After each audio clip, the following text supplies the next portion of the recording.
Welcome back to the deep dive. We're here to, break down complex topics, make them clear, make them understandable. And today, we're looking at something that's really, really picking up steam in the wellness world. A natural ingredient, lots of buzz, lots of potential health claims flying around. We are talking about sea moss gel, usually made from Chondrus crispus, right? So that's the red algae, also called Irish moss.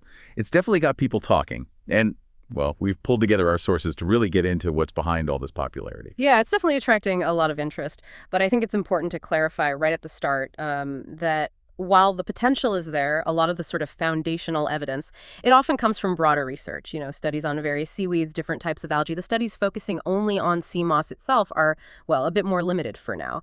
But what our sources do consistently point towards are several distinct areas where it seems to offer benefits. And that's exactly what we want to explore today. Absolutely.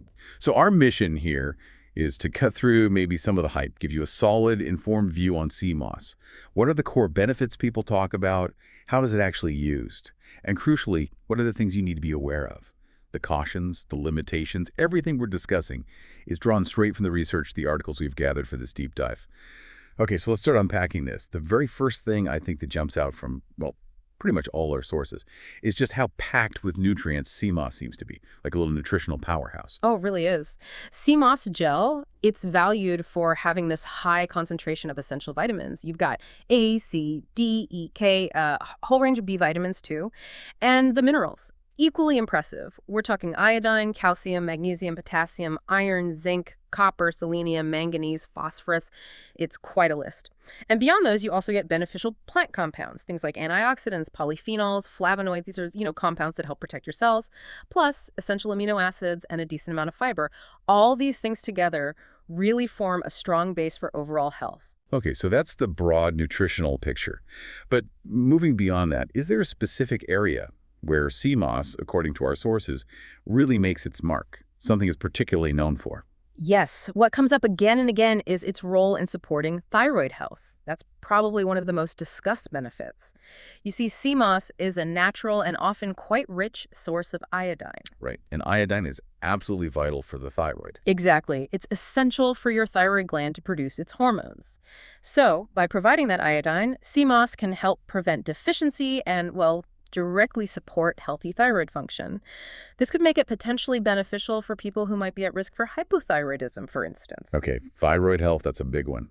Now, beyond the thyroid, our sources also seem to point towards benefits for something many of us think about daily, our gut, digestive health. Yes, absolutely. If we connect this back to that nutrient profile, the high fiber content in sea moss is key here, especially the prebiotic fiber. This type of fiber basically acts as food, like fertilizer, for the good bacteria living in your gut. Ah, feeding the microbiome. Precisely. This helps promote a more diverse, healthier gut microbiome. And that, in turn, leads to better digestive health, can help with regular bowel movements, and as we're learning more and more, a healthy gut impacts almost everything else, doesn't it? Mood, metabolism, immunity. Speaking of immunity, that seems like a natural next step from gut health. What do our sources say about sea moss and the immune system? Well, our sources indicate sea moss contains some pretty unique compounds, notably something called carrageenan. Carrageenan. I've heard of that, often used as a thickener. It is, but in its natural form within the seaweed, this polysaccharide, it's a type of complex carb, shows a really interesting range of properties in studies. Things like antiviral, antifungal, antioxidant, even anticoagulant and anti-inflammatory properties. Wow, that's quite a list. It is. And it's thought that these diverse activities are how sea moss might contribute to, supporting a stronger immune response overall. Okay, interesting. What about connections to maybe bigger picture health areas like heart health or preventing chronic diseases? Do the sources touch on that? Yes, the research we looked at does explore that potential role too. That fiber we mentioned earlier, it doesn't just help the gut. It can also contribute to lowering cholesterol levels and potentially blood pressure. Both of those are, of course, major risk factors for heart disease. Okay, so indirect benefits there. Kind of. And while we need more research specifically on sea moss for these conditions, some broader studies looking at general seaweed intake have linked it to a reduced risk of developing both heart disease and type 2 diabetes. So there's a potential connection, but it needs more focused study. Got it. And I noticed a mention for people interested in weight management too. That's right. Again, it comes back largely to the fiber content. It's quite high. That fiber absorbs water, it expands in your stomach, and that contributes significantly to satiety, that feeling of fullness. So it helps you feel fuller for longer. Exactly, which can potentially help reduce overall appetite and therefore assist with weight management, provided it's part of an overall healthy diet and lifestyle, of course. Right. It's not a magic bullet on its own. Definitely not. Yeah. Now, this next one was quite surprising to me. Our sources brought up some potential neuroprotective effects. That sounds fascinating. It is really interesting. There have been studies, mostly in animal models so far, looking at extracts from sea moss. And these studies suggest they might have the ability to slow the progression of certain neurodegenerative diseases, like Parkinson's. How would that work?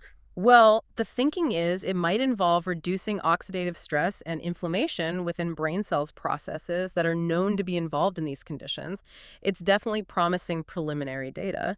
But, and this is a big but, we absolutely need human studies to see if these effects translate. Okay, very early days on that front then, but still intriguing. What about something maybe a bit more everyday?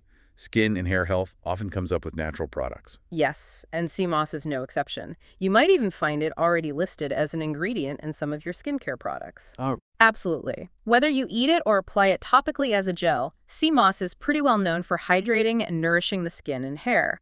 Those anti-inflammatory and antioxidant properties we mentioned earlier, they're linked to benefits for skin issues like acne, eczema, and also just supporting healthy aging skin. so that's why it pops up in cosmetics. Exactly. It's valued for those soothing and hydrating qualities. Okay, and there was one last point our sources highlighted, particularly maybe for people who are quite active. Something about workout recovery? Yes, muscle health and recovery. Sea moss actually has a pretty solid amino acid profile. It includes taurine, for example. Taurine often found in energy drinks too. Right, and it plays various roles in the body. The amino acids in sea moss, including taurine, might help with muscle building, could potentially enhance recovery after exercise, and may even support collagen production. Which is important for joints and tissues. Correct. So all of this could contribute to better exercise performance and, helping your body bounce back quicker. Okay, so that's a pretty wide range of potential benefits we've just covered. Yeah. Thyroid, gut, immune system, heart, weight, brain, skin, muscles. So, given all that, how easy is it for someone to actually, use sea moss? How do people typically incorporate it? It's actually remarkably versatile, which I think is part of its appeal. It's quite easy to use. Sea moss gel, which is probably the most common form, can be just blended into smoothies. You can stir it into soups or stews, add it to teas, mix it into yogurt or oatmeal. Some people even just take a spoonful directly as a supplement. And the topical use we mentioned. Right, and then there's the topical application for skin and hair care. You can use the gel directly to moisturize, soothe irritated skin, or maybe promote healing on minor cuts or scrapes. Okay, seems fairly straightforward to add in. Now, as we always stress on the deep dive, with any supplement, any superfood, it's really important to look at the whole picture, understand the limitations, the cautions. What do our sources flag up as important considerations here? Absolutely crucial. Okay, first point, just for perspective, comparative nutrition. While sea moss is definitely nutrient dense, it's important to be clear it's not super protein rich. It doesn't compare on protein levels with, say, other popular green supplements like spirulina or chlorella. So if protein is your main goal, sea moss isn't the top choice. Good clarification. What else? Well, this brings up a really important point about the evidence itself. We need to talk about the strength of it. A lot of what we've discussed today, these potential benefits, much of the supporting evidence is still what we'd call preliminary. Meaning it's often based on animal studies or in vitro research, that studies done in test tubes or lab dishes, not in living humans, or sometimes it's extrapolated from research on seaweeds in general, not specifically Chondrus crispus. Robust, large-scale human clinical trials focusing directly on sea moss for these specific health outcomes. They're still quite limited. Right. So for listeners looking for, definitive proof, we're not quite there yet. It's more like an area of promising potential that needs more research. That's a very good way to put it. Yes, it's an evolving picture. And that leads directly into perhaps the most critical caution, the iodine content. We mentioned it as a benefit for the thyroid, but too much can be bad. Exactly. Because sea moss can be such a rich source of iodine, consuming excessive amounts can actually backfire and negatively impact your thyroid function. It can lead to hyperthyroidism or potentially worsen some existing thyroid conditions. Okay, so moderation is key here. Definitely. And it's really vital. This is important that individuals, especially those who already have a thyroid condition like Hashimoto's or Graves' disease, or are taking thyroid medication, absolutely must consult with their doctor or healthcare provider before they start using CMOS regularly. That seems like essential advice. Get professional guidance if you have thyroid issues. Are there other groups who should be particularly careful? Yes. It's also generally advised that people with known shellfish allergies should be cautious, as CMOS can sometimes be cross-contaminated. Also, those with sulfa allergies might want to be careful, depending on the processing. And as with any supplement, if you're on specific medications, particularly blood thinners due to the potential anticoagulant effect, it's wise to discuss it with your doctor first. Okay, so allergies and medication interactions are also things to consider. Right. And one final, very practical point, product quality.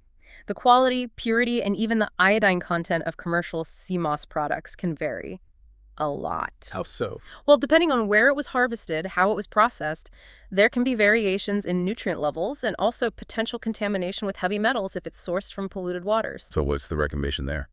Our sources strongly recommend looking for products from reputable brands. Ideally, choose ones that provide information about their sourcing and, even better, have undergone independent third-party testing for purity and potency. Right, that third-party testing gives you some assurance about what you're actually getting. Exactly. It helps ensure you're getting a clean, high-quality product. Okay, we've covered a lot of ground. Benefits, usage, and some really important cautions. So what does this all mean for you, the listener? We've taken a pretty close look at the potential packed into CMOS. Yeah, I think to summarize, CMOS gel clearly offers a broad spectrum of potential health benefits. Particularly notable are the possibilities around thyroid support, gut health, immune function, and maybe skin and hair health. This seems primarily driven by its really dense nutritional profile, all those vitamins, minerals, and compounds. Its versatility, the fact you can eat it or put it on your skin, that definitely fuels its ongoing popularity. But as we've really emphasized, more high-quality human research is still needed to truly confirm and understand the full extent of these effects. Well, yeah, absolutely. And considering its, ancient roots, has been used traditionally for a long time, and this very modern surge in popularity, maybe the deepest dive for all of us is thinking about that connection, that synergy between traditional wisdom and our evolving scientific understanding. It makes you wonder, doesn't it, what other natural elements may be used for centuries are just waiting for their moment in the scientific spotlight to potentially benefit